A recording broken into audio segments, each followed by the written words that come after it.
All right, let's dive right in.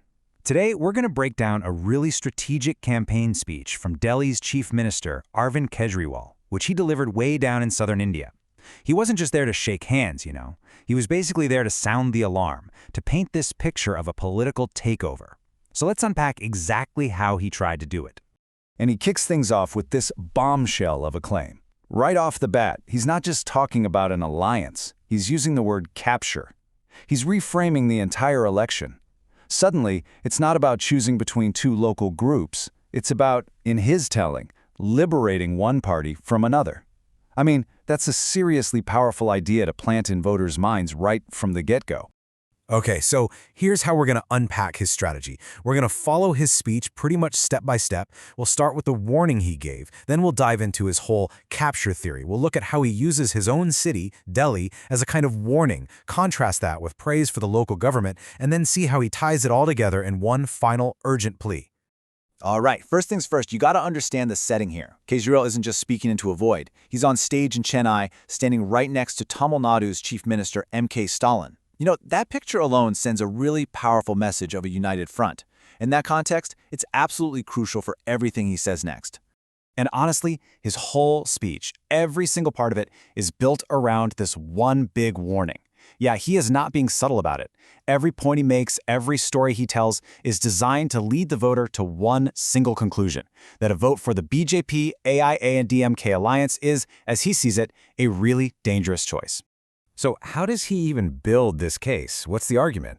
Well, his warning isn't just some generic, don't vote for them. No, it's all based on this one very specific, and let's be honest, pretty provocative idea, that the AIADMK isn't really its own party anymore, that it's been completely co-opted by the BJP.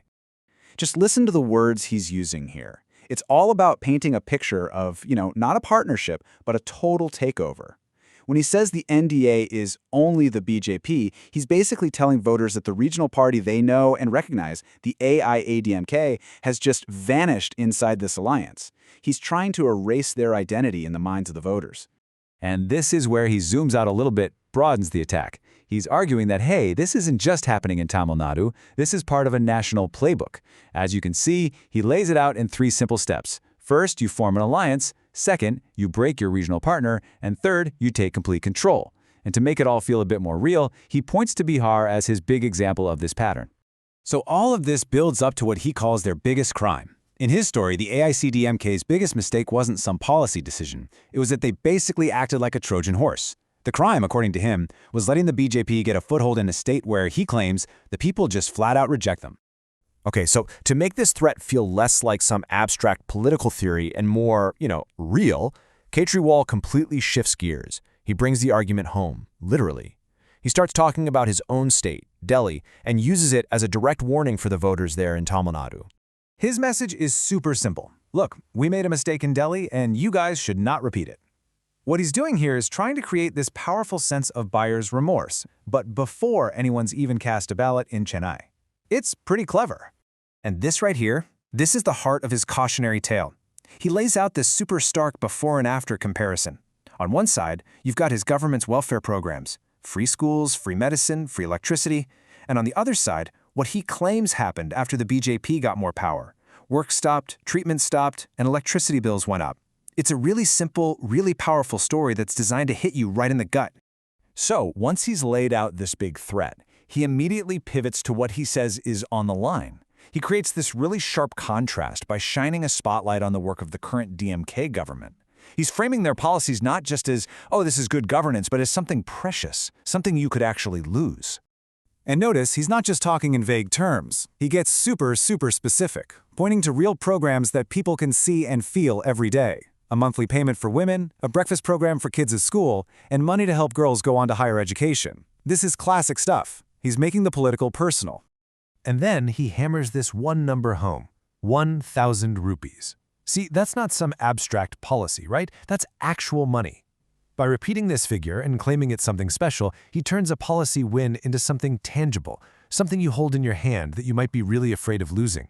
All right, so this all brings us to his final plea, where he just weaves all these different pieces together.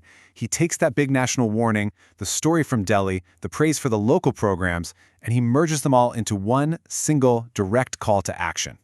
And boom, there it is, the final connection. He draws a direct line from voting for the NDA to losing all that good work he was just talking about. And did you catch the language? By mistake. That's a deliberate callback to his whole Delhi story, tying the possible future of Tamil Nadu directly to the alleged past mistake from his own backyard. So in the end, he boils this entire, really complex election down to one simple black and white choice. You can see it right here. It's basically progress versus destruction.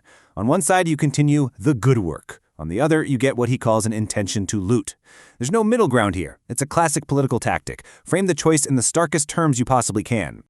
So, what's the big takeaway from all this? Well, this speech was a pretty fascinating masterclass in how to make huge national political fights feel intensely local. Kejriwal connected a big, abstract idea, a national party's grand strategy, with something incredibly concrete, a 1,000-rupee note in somebody's hand. It's that mix of the big picture and the small personal details that really made his argument hit home. And that leaves us with a pretty big question to chew on. Kejriwal is making a bet that a story about politics in Delhi can directly sway a voter down in Chennai. It really makes you wonder, in a country as connected as this one, are those state lines starting to matter less in how we vote? Can one city's supposed mistake really become another region's warning sign? It's a huge question for the future of politics.